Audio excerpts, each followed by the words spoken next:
दोस्तों अपन आज MTS 2021 के डिटेल चर्चा करेंगे।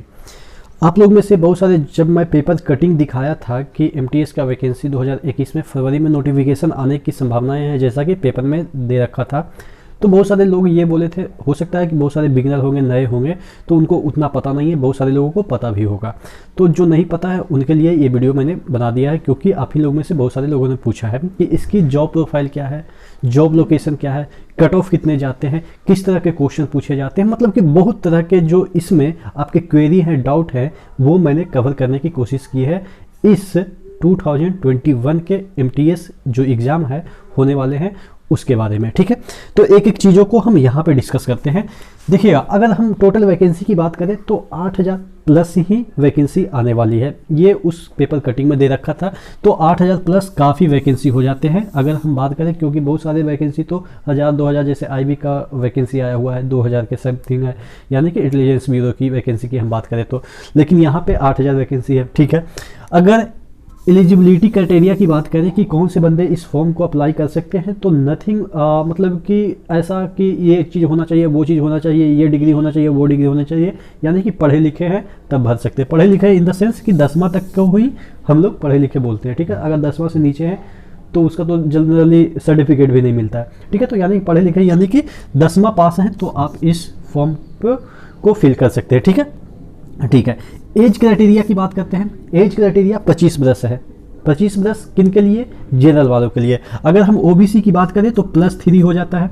अगर SC ST की बात करें, ये तो आपको पता है, अगर आप अपने कम्युनिटी में हैं तो कितना आपको आरक्षण मिलता है, 5 बरस मिलता है। फिर PW को 10 बरस मिलता है। तो ये सब चीज़ें तो आपको पता है। ठीक है, 25 बरस जनरल वालों के लिए। हाँ, EWS वालों को अभी भी एज में आरक्षण नहीं दिया गया है। सीट में आरक्षण दिया गया है, लेकिन एज में अभी भी EWS को आरक्षण नहीं मिला है। तो आप आरक्षण वाला चीज़ें तो पता है कि जनरल वाले को 25, OBC वाले को 28 प्लस, और अगर SC ST है तो उनको +5 यानी कि 30। उसके बाद जो PW है तो यानी कि उनको 35। ठीक है, तो इतना तो आपको ये वाला भी पता होनी चाहिए।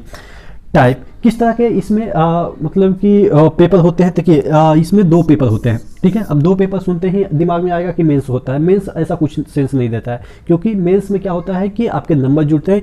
इसका जो मेंस है, इसके नंबर नहीं जुड़ेंगे। ये सिर्फ क्वालिफाइंग होगा मेंस, जो कि हम कह सकते हैं पेपर सेकंड की। ऑब्जेक्टिव पेपर होता है। फर्स्ट पेपर जो होगा आपका ऑब्जेक्टिव पेपर होगा, 100 नंबर का होगा। 25 मैथ्स होंगे, 25 रीजनिंग होंगे, 25 GK GS होंगे, 25 इंग्लिश होंगे। ठीक है, तो ये आपके पैटर्न है और ये फिक्स पैटर्न है। इससे इधर उधर 25 क्वेश्चन की जगह 26-27 क्वेश्चन नहीं पूछेगा, फिक्स क्वेश्चन पूछे जाएंगे 25-25 नंबर के। और इसका अगर हम बात करें फर्स्ट ही पेपर का, अगर लेवल की बात करें तो एकदम से हलवा। अगर आप SSC के प्रिपेयर कर रहे हैं तो ये इसमें नहीं भी पढ़ेंगे तो 75 नंबर तो मिनिमम ले आएंगे। ठीक है ना, 75 नंबर मिनिमम की मैं बात कर रहा हूँ। अगर आप 6-7 महीना किसी भी SSC के एग्जाम की तैयारी कर रहे हैं, CPO, CGL, CHSL, कोई भी एग्जाम की तैयारी कर रहे हैं, इवन RRB की भी तैयारी करें, NTPC ग्रुप D की भी तैयारी कर रहे हैं, तो अगर 25 नंबर इंग्लिश छोड़ दे तो आप 75 नहीं तो तकरीबन 68 नंबर तो ऐसे भी ला सकते हैं, अगर आप इंग्लिश नहीं भी पढ़ते हैं तो। इतना इजी लेवल इसका होता है, तो आप समझ सकते हैं कि इजी लेवल है तो कट ऑफ थोड़ा सा ऊपर जाएगा। कट ऑफ पे हम बाद में चर्चा करते हैं। ठीक है, तो इसका लेवल आप समझ में आ गया। अब इसमें 90 मिनट टाइम दिया जाता है। ठीक है, 90 मिनट का टाइम दिया जाता है। और ये अब आपका पहले क्या होता था कि पेपर बेस्ड होता था, लेकिन अब ये आपका CBT बेस्ड यानी कि कंप्यूटर बेस्ड होगा, क्योंकि CHSL और जितने भी बहुत सारे एग्जाम जो हो रहे हैं वो आपके मतलब लगभग अब सभी CBT बेस्ड ही हो रहे हैं। ठीक है, अब पेपर 2 की बात करें तो पेपर 2 आपके मेंस नहीं होते हैं। दिमाग में आ जाता है पेपर 2 मतलब मेंस नहीं, मेंस नहीं होता। इसमें ऐसे लेटर वगैरह का राइटिंग वगैरह होता है, यानी कि आपको यहाँ पे 30 मिनट दिया जाता है, 50 नंबर का ये होता है। और इसमें के जो नंबर है वो इसमें नहीं जुड़ते हैं, यानी कि आपके मेरिट सिर्फ 100 नंबर पर बनेंगे। जो ये 50 मार्क्स के हैं वो सिर्फ क्वालिफाइंग होंगे।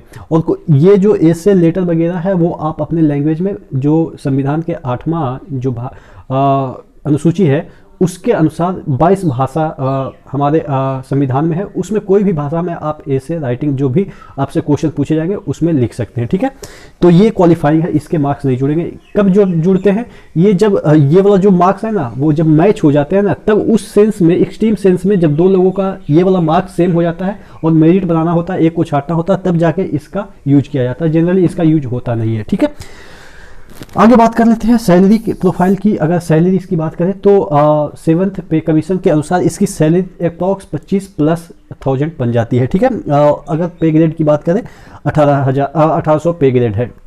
ठीक है, और उसमें दे रखेगा रेंज 5200 से 20,000, इस तरह के रेंज दे रखे होंगे। ठीक है, और ये 20,000 इसका मतलब ये नहीं है कि 20,000 मिलेगा। ठीक है, बाकी इंसेंटिव वगैरह मिलकर 25,000 तक पहुंच जाते हैं। अगर हम बात करें कि इसके सैलरी तो इतने हो गए। अच्छा, प्रोफाइल की बात कर लेते हैं, जॉब प्रोफाइल की।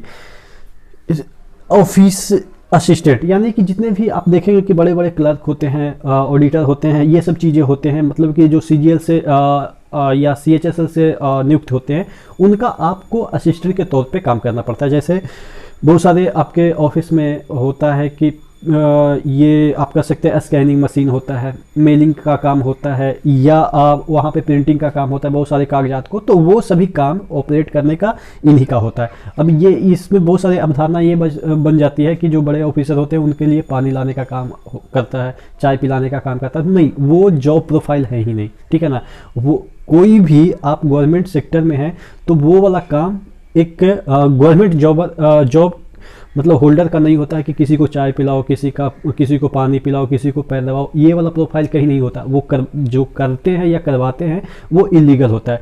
अगर हम नियम के अनुसार चले तो इनका काम क्या होता है, असिस्ट करना। असिस्ट का मतलब ये नहीं कि पैर दबाना, असिस्ट का मतलब उनके वर्क में असिस्ट करना, जैसे कंप्यूटर ऑन करना। जब वो कोई आपका ऑफिसर होगा, वो अपने ऑफिस में जाएगा तो उससे पहले उसका जो ऑफिस है वो वेल मेंटेन होना चाहिए, फाइल उनके टेबल पे होना चाहिए। जो एक रियल काम होता है वो यही होता है। ठीक है ना, तो वो जो आप समझते हैं वो नहीं है।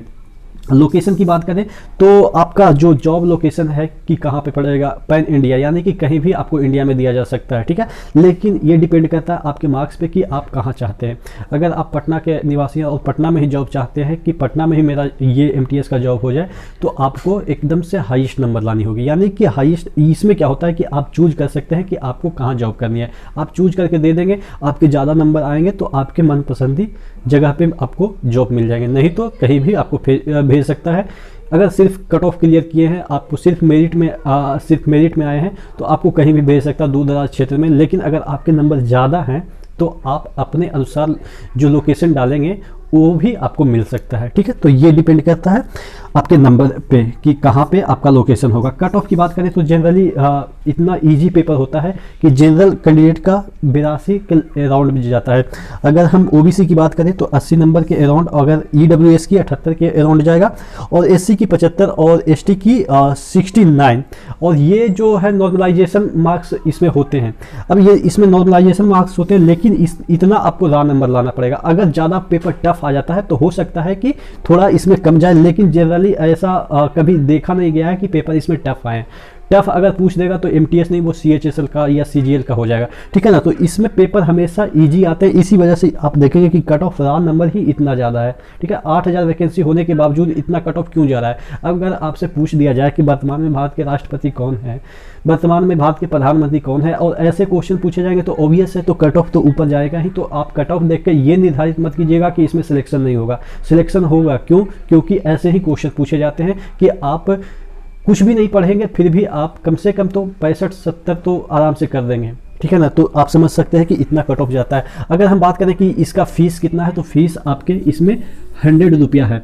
और जो एग्ज़ाम है वो तकरीबन जुलाई में हो जाएगा, 2021 के जुलाई में ऑनलाइन स्टार्ट हो जाएगा। फॉर्म डालना मार्च में, नोटिफिकेशन फरवरी को तकरीबन आ जाएंगे। तो ये टोटल जॉब प्रोफाइल है SSC MTS 2021 का। आपको इसमें कौन सी चीज़ें छूट गई, लगता है कि ये चीज़ें छूट गई, आप नीचे कमेंट बॉक्स में कमेंट कर देंगे, जिसको कि मैं पिन कर दूंगा।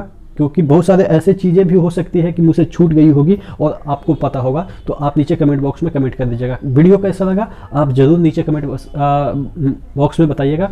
और अगर वीडियो अच्छा लगा होगा तो एक बार ज़रूर लाइक और शेयर कर दीजिएगा। अगर चैनल पर नए हैं तो सब्सक्राइब करके ज़रूर बेल बटन दबा दीजिएगा। तो नेक्स्ट वीडियो मिलते हैं, तब तक के लिए धन्यवाद।